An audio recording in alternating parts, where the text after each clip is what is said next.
Hey everybody, it's Mike, aka That Reseller Guy. It's Friday and I got a quick little video I want to go over with you. Got two topics that I want to cover.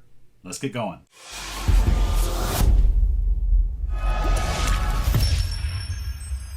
So first off, I had a really big sale come in yesterday. Something that I've been waiting for a long time, but it was still very surprising when it came in.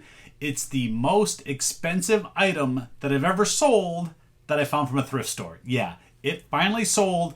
The total amount was $1,150.99. I don't know why I priced it that way, but yeah, $1150.99 plus shipping. Now, what's calculated shipping? It's going from Arizona over to California, and it's very heavy. It's going to weigh over 50 pounds. You're wondering what it is? A couple of you might remember I did a video just about this item. It's back here on the ground. I can only pick up one of the two of them. Here it is. This is just one of these plates. This is a 25-pound weightlifting plate, mainly for like CrossFit training. This thing, again, it's 25 pounds, but look, this thing is so cool. It's like a Captain America shield, and there's two of these. So I have to box these up in a way to get safely over to California. Now, I don't think they're gonna break. These are weightlifting plates. People are going to pick them up, drop them down on the ground when they're done. Again, they're for CrossFit. I do have to get them boxed up enough to where it's not going to break or come loose out of the package as they're going over to California. So I'm going to be using a lot of tape, a lot of cardboard. I believe I put in there that it weighs 54 pounds plus the dimensions. So I think they paid like $50-some in shipping. Let me look at the screen here so I can see it correctly. They paid $89 in shipping. So $90 going to California. I can only imagine if someone back in New York or Florida bought these, how much it would have cost to ship. My guess is they probably wouldn't have bought it because it would have been like $200 in shipping, something crazy. So I'm guessing these are going to go UPS. I'm going to get some of the boxing done. I'm maybe in a couple stages. I'll show you how I'm going to do this. First time for me, so we get kind of a little trial and error here, see if I can get it the way I like it. And I'll pop in a couple clips here of how I boxed it up. But if you remember the story, found these at a Goodwill. Yes, these were at a Goodwill. They had them marked $399. $400 for two of these plates. I hemmed and hawed. I went back and forth. I looked at the comps, saw that they were selling very high, but I was like, do I really want to spend that much money on one item in the hopes that it will sell for some big profit? So I probably spent 5 or 10 minutes kind of going back and forth, re-looking at the comps. And I finally talked myself into it. I'm really glad I did now because they sold. Now, it did take a couple months. I'd have to go back to find when I put that video out. But it's been a couple months. I actually did send an offer for like $975 or something to somebody a while back. Luckily, they didn't accept. Got this full price sale.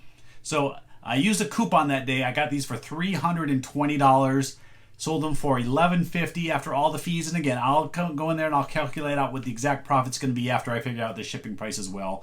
And hopefully relay all that to you as well. So fantastic sale here. It's one of those things that I know a lot of people, and me too. Like I said, I wasn't sure if I was going to make this purchase to pay up for something that has a really high chance of profit at the end. So it's high risk, high reward. And luckily this one paid off and only took a couple months to make several $100s in profit. All right, stage one complete. It doesn't look that impressive, but here, let's see if I can hold this up. That's one side of it. I've got these. There we go. All right, so I've got some of these padded sheets kind of wrapped around it. I just want to protect it from rubbing and scratching and doing any of that. I actually have a piece of cardboard as well between the two of them because there is a steel ring in the middle. Those could bounce around or scratch up the other stuff. So we've got stage one. We've got this kind of wrapped up. These will fall apart real easy, but now I'm going to put the cardboard around this.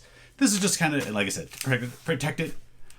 Whew. This is just around it to protect it from getting scratched or scuffed up during shipping. Not any real protection. Again, these aren't going to break. So that's stage one. Let's go on to stage two and see what I can do next. Right. Stage two is complete. I'm liking the way that it's going so far. So I took a box and I folded it around the edges. I actually used a couple of, well, only one so far, of this Walmart box. And what size is this one? 15, 12, 10.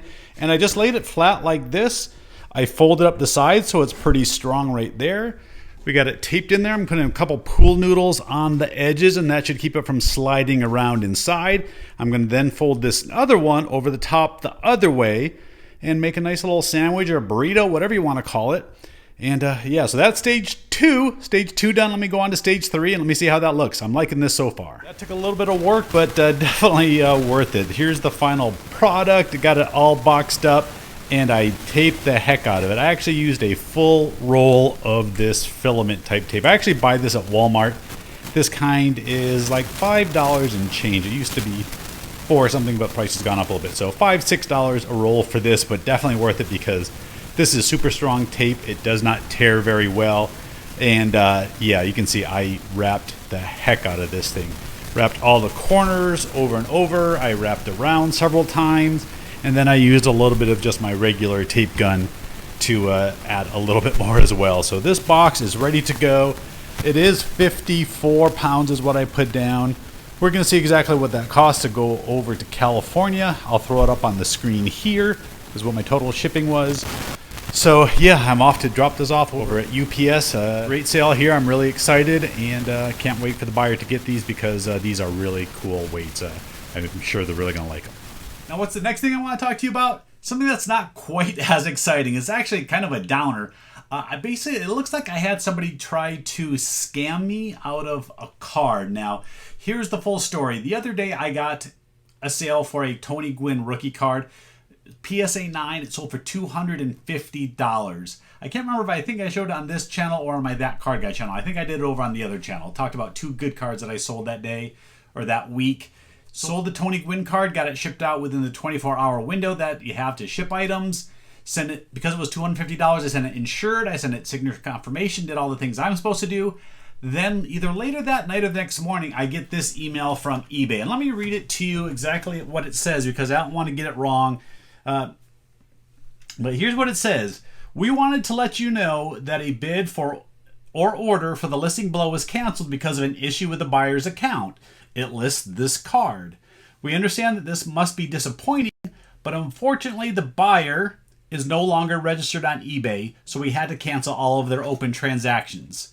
Then it gives me a list of what I should do, and here's the list. Don't complete the sale or ship the item. Well, I already had because this has been over a day. Don't communicate any further with the buyer. I hadn't. If the buyer requests a refund, do not send it without contacting eBay first. Okay, that hasn't happened. If you already sent the item, contact the shipper and see if you can stop the delivery. Now, this is where I said, hey, I have a shot to get this back. So I went on to USPS.com. They have a form you can fill out to retrieve a piece of mail. I put in my information and it said, hey, this is eligible to be retrieved before delivery. Fantastic. I'm going to get this card back. No problems. I fill out the form. They said, if we retrieve the piece of mail, it will charge you $15.25. So they take your information. They say, hey, we're going to charge you. And let me bring up that email because I got a confirmation that says, hey, we got it. Package Intercept. That's what it's called. USPS Package Intercept. It was eligible, so I'm like, all right, I'm going to get this back. So I put in this request on 10/29. So this happened just like a week ago. And the next day, it shows that the confirmation of delivery to the customer. Then I got an email saying I'm not eligible to get this package back. So I've reached out to eBay for Business. I don't have a resolution yet to make sure that I'm still getting my money and that eBay is just eating the cost on this because I did everything that I'm supposed to do. eBay approved the sale. I shipped the item out. At this point, I don't know if it was a fraudulent credit card or what the story is behind why they actually canceled the sale. Hopefully eBay for Business will give me a little more information. Again, this is a $250 sale, so it's pretty significant. I'm expecting that I will still get to keep the $250 that I received and that eBay eats the cost, but we'll see. I will update you on that next week if I get the resolution or whenever the resolution or information comes from eBay for Business on Facebook. So they're a great resource to reach out to if you have questions, so definitely check out that eBay group.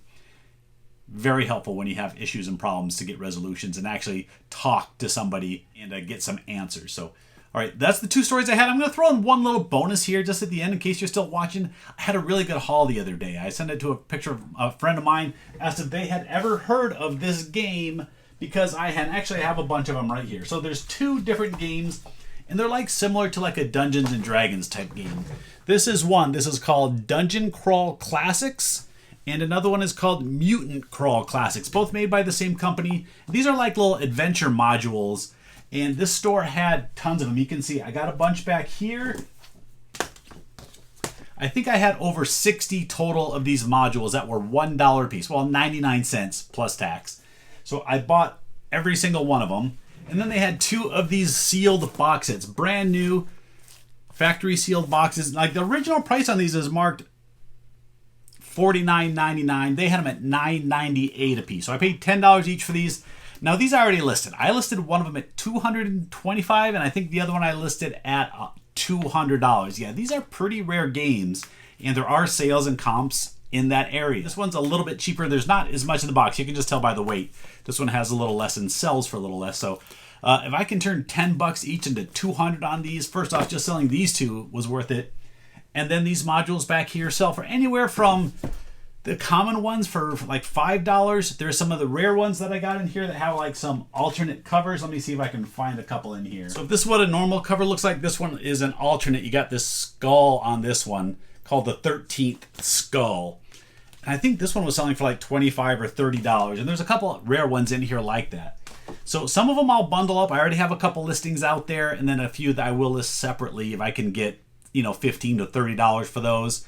Again, I paid $1 a piece for them. It's going to be a fantastic buy once something sells. Nothing sold yet. I paid $100 that day for everything, and I bought more than just those. I got these couple cool Nintendo Switch cases too. I got an Animal Crossing one and this Zelda one at that exact same store. These were $3 a piece.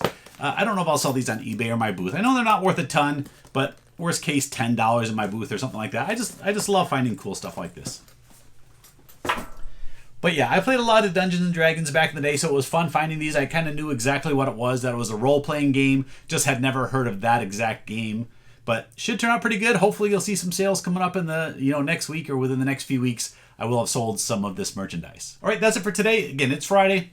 Hope you have a great weekend. We're going to have a busy weekend here on this end. Daughter's got another swim meet on Saturday. It's our anniversary on Saturday, so my wife and I have been married a long time. Well, not really that long. It's in the teens somewhere. She'll ask me, and I'll have to do the math to try to figure it out. Sunday, I'm going to be watching a lot of football, and then KK's birthday is on Monday. Yeah, she's a teenager on Monday. She turns 13. It's crazy. If you want to wish her a happy birthday down below, I know she would like that. So I'll be having her do another voiceover video here pretty soon. I think a lot of you liked that one. I think she did a great job on that last one. So that's it. I'm rambling now. I need to end this video. Thanks, everybody, for watching. Hit subscribe, hit thumbs up, and I appreciate any comments you want to leave me down below, too. So thanks, everybody, for watching. I'll see you next time.